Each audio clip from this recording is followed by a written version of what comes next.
দেখুন, ইনি হচ্ছেন সব থেকে বড় গাদ্দার, আমার বোন।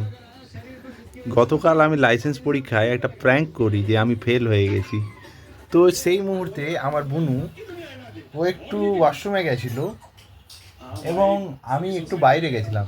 যে দাদাটা আমাকে পরীক্ষার টেস্ট দেওয়াতে নিয়ে যাচ্ছিলো, সেই দাদাটাকে ছাড়তে।